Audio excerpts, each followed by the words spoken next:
What is up, Tiger fans? Welcome back to the channel. In this video, we will be doing my official 2021 Clemson football predictions. And for those of you who are subscribed to my main channel, you already know how I have the Tigers doing in 2021.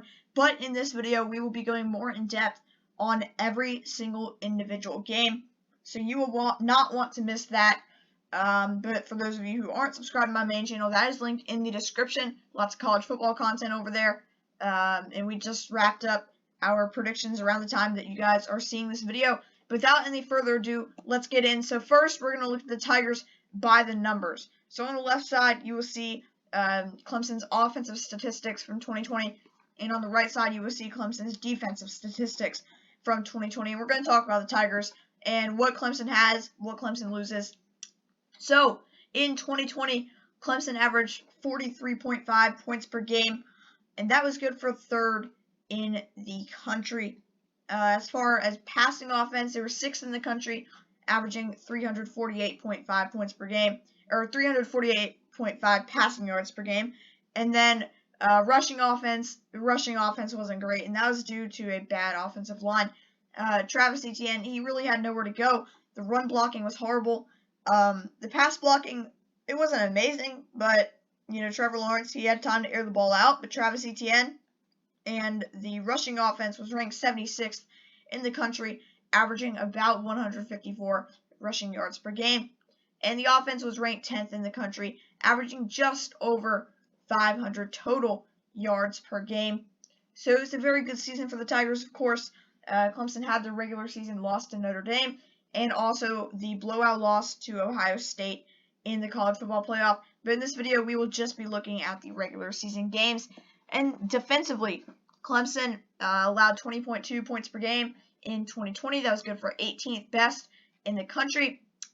214.2 passing yards, 41st best mark in the country. Secondary loses a couple guys, so I'm curious to see who steps up. I think a guy like Landon Sanders is going to improve a lot. The rush defense was very good, and it's only going to improve.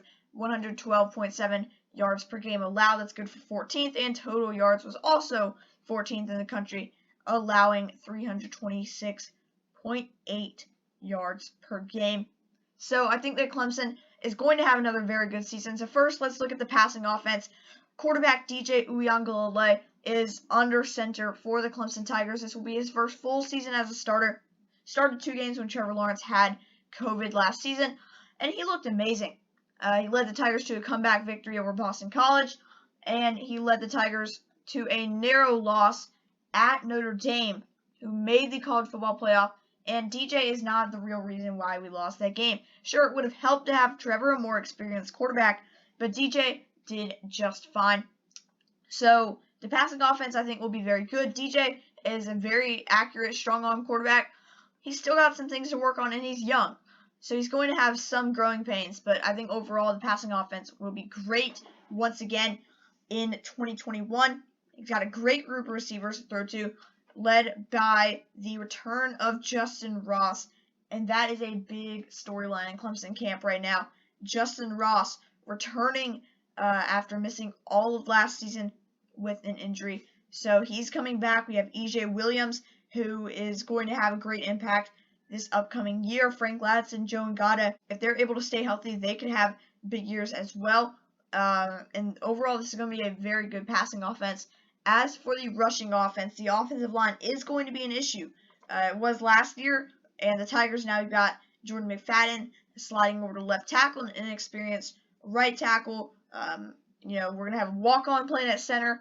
There's some big question marks on this Clemson offensive line, and I'm very, very worried about the run blocking. But I think that the running backs will be able to create enough for themselves to still have some solid production. I think Clemson will improve on that 76th ranking.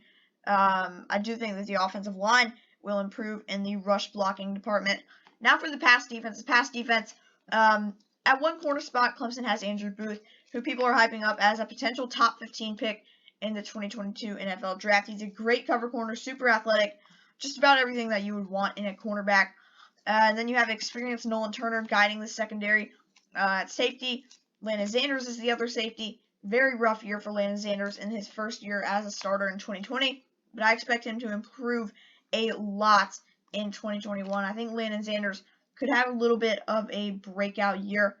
As for the rush defense, it's led by none other than Bryan Bresee, who is one of the best defensive linemen in the country. He's getting hyped as possibly the best defensive player in the ACC coming into this season. There's so many good things to say about Bryan Bresee, and I didn't even mention Myles Murphy and Tyler Davis and the great group of linebackers that the Tigers have. This run defense is going to be amazing in 2021. The secondary could have some struggles across from Booth, and Sanders is going to have to improve on the back end.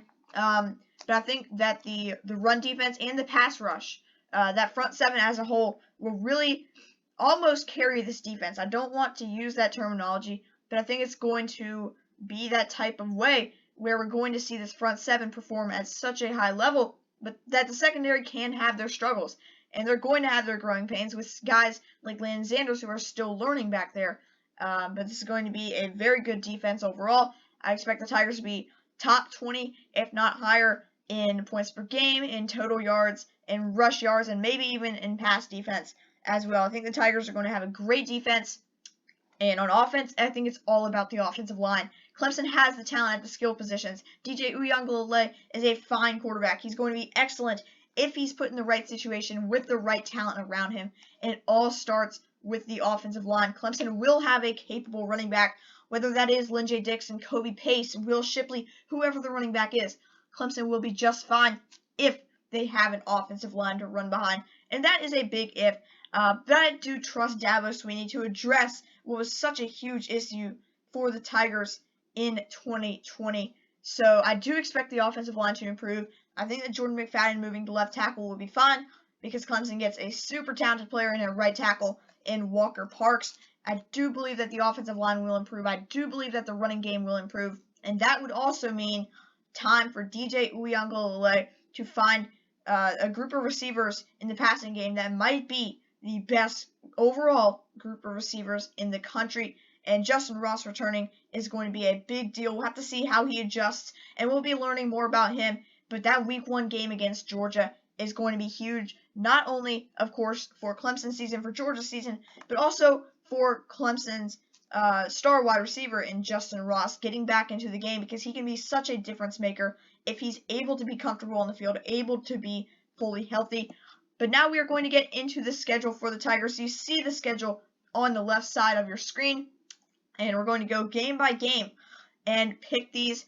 So if I'm picking a confident win, which I don't really have like a point spread that I'm considering a confident win, but if I say it's a confident win, I don't think that the Tigers will struggle. I don't think it'll really be like a 4-quarter game. If I say it's a close win, then it's going to be a hard-fought game that, could very easily be a 4-quarter game. And then a loss is a loss. I don't have any kind of like confident losses, close losses. A loss is a loss. So Week 1 with Georgia. This is the biggest game on the Tigers' schedule. This is going to be a top 5 matchup. This game is being played at a neutral site in Charlotte, North Carolina. As for Georgia, they're going to have a very good passing offense. Even though they are missing George Pickens, this is still going to be a very good passing offense for the Bulldogs.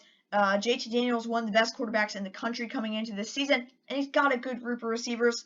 Now, as of the filming of this video, we recently have received news that Darnell Washington and Tyke Smith are both expected to be out for Georgia in this game. And Darnell Washington, he's a big sort of blocking tight end, but he could also make an impact in the open field. And Tyke Smith, he's a safety, so we'll get to Georgia's secondary and their defense a little bit later. But this offense, if they're missing Darnell Washington, it's going to hurt. I don't think that they'll be able to run the ball quite as effectively because of how dominant of a blocker he is. And also, Arik Gilbert, transfer from LSU, planning to play wide receiver. He's a big wide receiver, but right now he's not with the team, dealing with some personal issues. Don't really know what's going on there, and don't know what the deal with Arik Gilbert's going to be. Don't know if he's going to play in this game. Don't know if he's ever going to play for Georgia. But he would be a matchup nightmare for the Tigers because he's going to be splitting out in sort of a Kyle Pitts type role where you're moving him all around the field. You put a guy like Trenton Simpson on him, but then that takes away from your ability to blitz and your ability to spy on the quarterback and everything that you would need from a guy like Trenton Simpson. Eric Gilbert is a matchup nightmare, and hopefully for Clemson's sake, he is not in this game, just for Brent Venables' sake and Clemson's sake, because Eric Gilbert is not going to be an easy cover for anybody on this Clemson defense. But that's enough talking about the Georgia offense versus the Clemson defense. We already talked about how good Clemson's defense is going to be, but Georgia has talent. They've got a good offensive line. Run game is going to be strong, and it's going up against a very strong rush defense. Georgia has weapons at receiver. They could be down some, though. And we've already talked about how Clemson's secondary and how their pass defense as a whole could have some weaknesses. So now, how is Clemson's offense going to fare against this Georgia defense? The big matchup that I think could be a problem for the Tigers is the Georgia defensive line going up against this small and fairly inexperienced Clemson offensive line. You've got 2 new starters on the offensive line, and this is a Clemson offensive line that's just not as good as it was, say, 5 years ago. And this is a Georgia defensive line that features guys like Jordan Davis, who could be first-round pick. You've got guys coming off the edge who could be high draft picks in the NFL.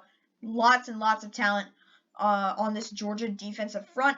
And the offensive line is going to have a tough time running the ball. We're not going to be able to run the ball inside. Whoever starts at center, whether it's Hunter Rayburn, Mason Trotter, I don't know what's going on there. But whoever starts, they're going to be dominated by Jordan Davis. They're going to be a walk-on against a guy who could be a first-round pick. And, Clemson's not going to be able to get anything going up the middle. So Lynn-J Dixon, Kobe Pace, Will Shipley, whoever, they're going to have to stretch the field, and that's going to have to mean that the wide receivers are going to have to do an excellent job blocking. Clemson's going to be in a very tough situation in this game, trying to find ways to move the ball with their running backs. I think the pass blocking will hold up just enough for DJ Uiagalelei to have time to find his talented receivers, but there's no guarantee that those receivers will be open. This is a Georgia defense that features a lot of talent in the secondary. So we talked about Tyke Smith. He was an All-American last year, transferred in from West Virginia, and he could miss this game, and that would be a huge break for the Tigers. Tyke Smith, such a dominant coverage player and just an overall great player on the defense. But Georgia also adds Clemson transfer Darian Kendrick at cornerback. Now, I don't know if Darian is going to be playing in this game. I don't know how early he'll get playing time for Georgia. I expect that he'll play some in this game, and it could be a very big revenge game, not only for him, but for his former teammates at Clemson. So I assume that Dabo Swinney will look to get a good matchup on Kendrick. And Georgia has some good young corners, but the thing is, they're young, they're inexperienced. Georgia lost so much in the secondary, and they're going to have their struggles in week 1. And I think DJ Uiagalelei and this passing offense does just enough. I think this is a game where you see 2 quarterbacks who could be contenders for the Heisman Trophy. I think you see them really show out in this week 1 matchup in Charlotte.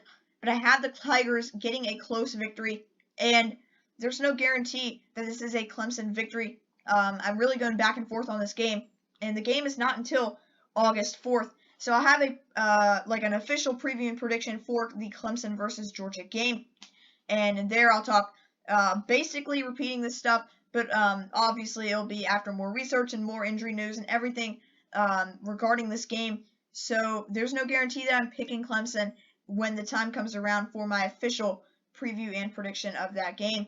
Next up is the game against South Carolina State. They're an FCS school. I remember, and I know this really is not relevant to 2021, but I remember a few years ago Clemson was playing South Carolina State, and the coaches actually agreed to shorten the quarters in the second half because Clemson was beating them so bad. Just thought I'd throw that out there. Clemson gets the easy victory over South Carolina State. Tigers are sitting at 2-0, heading into ACC play against Georgia Tech. And Georgia Tech, they're a program on the rise. I really do like what Jeff Collins is doing with the Yellow Jackets in Georgia, with the Georgia Tech Yellow Jackets, but I do not think that they are going to have a 67-point swing against the Tigers.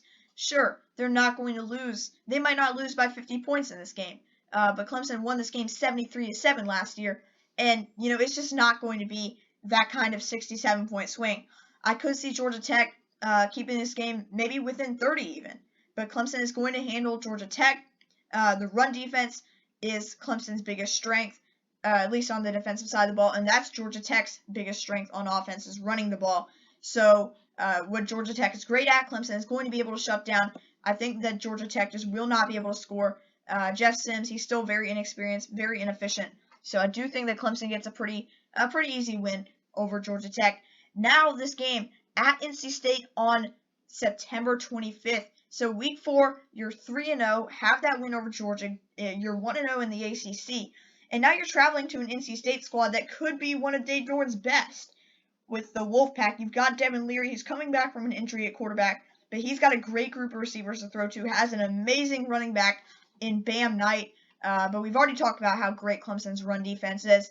As far as NC State's defense, they're very talented on the defensive side of the ball. If they're healthy, they could give Clemson some issues, but I just don't see NC State's defense slowing down the Tigers enough. I could see NC State getting some stuff going through the air. Their offensive line is solid. I think Devin Leary is going to have a solid year. This is an NC State team that could win 7, 8, maybe even 9 games.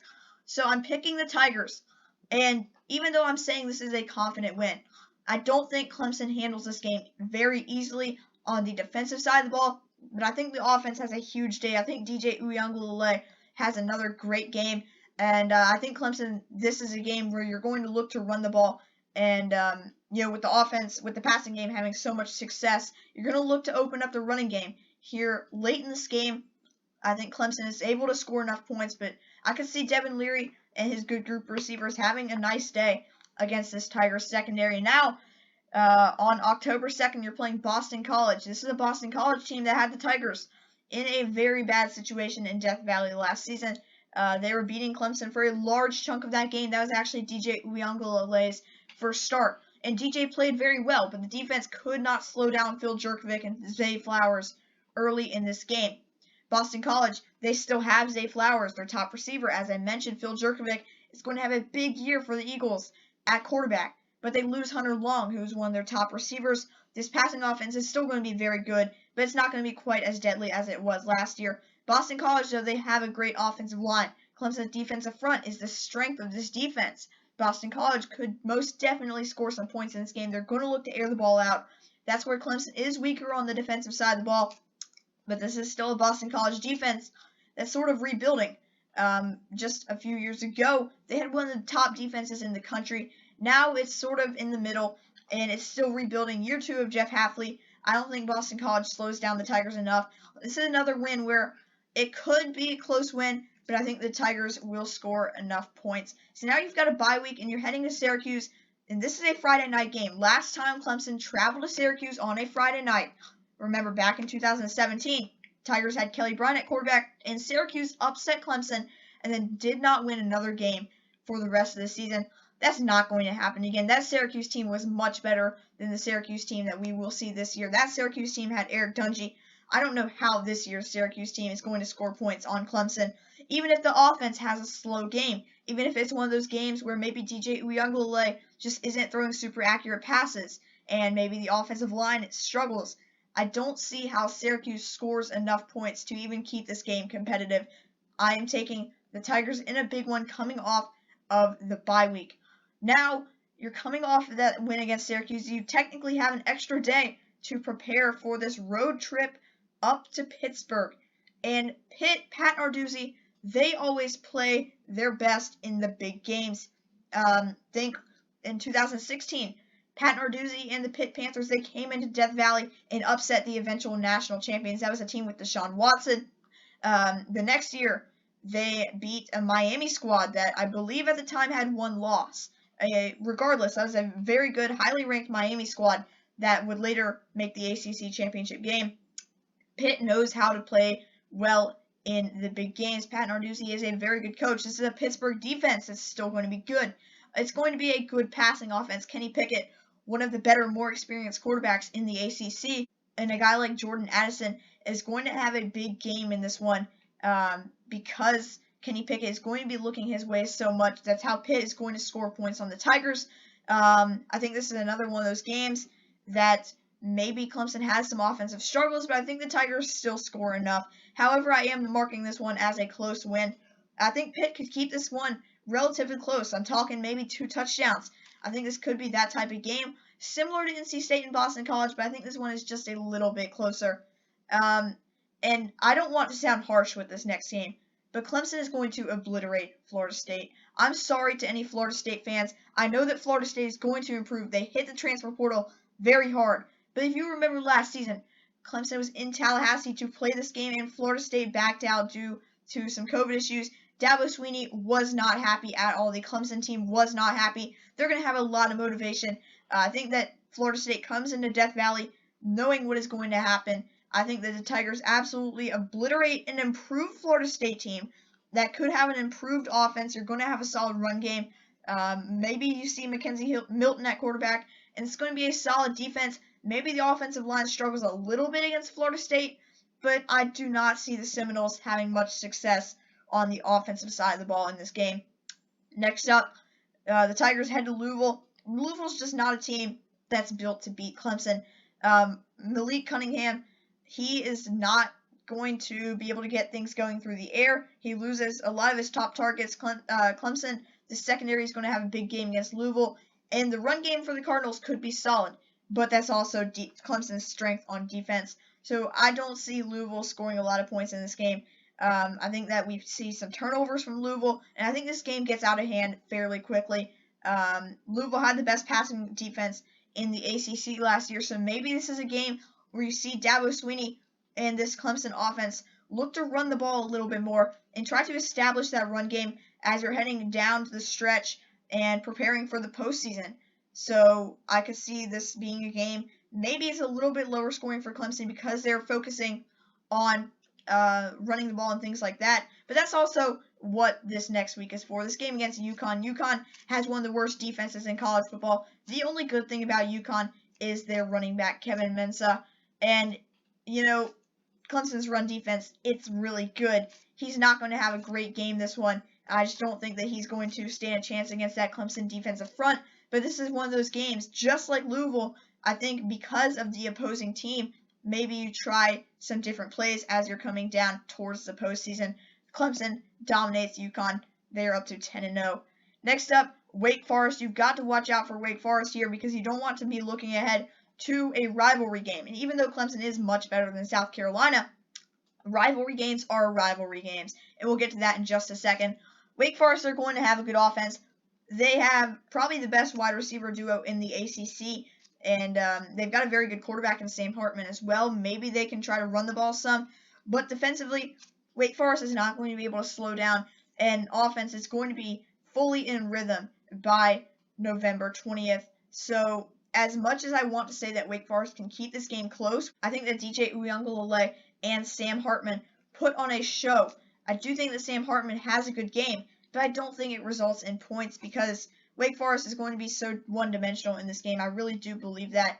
So even though I think Hartman could have a solid game, and he's had solid games against the Tigers in the past, I'm taking Clemson pretty comfortably in this one, but maybe it's only a 3-4 score game. I think Wake Forest could score some points on Clemson here. And now you're traveling to Columbia for rivalry weekend on a Saturday, November 27th against South Carolina. And this is a South Carolina team that has a new energy in the program with a new head coach in Shane Beamer. This is a South Carolina team that's going to be improved this year. You've got a new quarterback in Luke Doty that maybe you're not going to be throwing the ball a lot this year, but you've got a really good running back in Kevin Harris, Marshawn Lloyd coming off the torn ACL. We're going to see South Carolina look to run the ball. And as I've said time and time again, you're not going to be able to run the ball very efficiently against this Clemson defense. So I don't think South Carolina is able to score a lot. The only nice thing is by now Luke Doty would be more settled in. So maybe South Carolina can resort to the passing game. But also you have to worry about the secondary. I think that Clemson has a big game through the air, and I think that their run defense will do enough. And I just don't think that Luke Doty, I think that he can be a solid player, but this is going to be his first year as a starter, and he doesn't have a lot of great receiving weapons. So I'm taking Clemson pretty comfortably in this one, which means that I have the Tigers finishing with a 12-0 record and going 8-0 in conference play. There are two games that I think could be close ones, and of course that is that Georgia game that's going to be a top 5 matchup, and then that's that Pittsburgh game at Pitt. However, watch out for Wake Forest. That's a tricky game right before rivalry weekend, and watch out for those NC State game and Boston College games. Those 2 games back to back. I did not love that part about the schedule when the schedule came out. It's just not ideal to have those 2 games back to back. Those are the probably 2 next best teams in the Atlantic Division.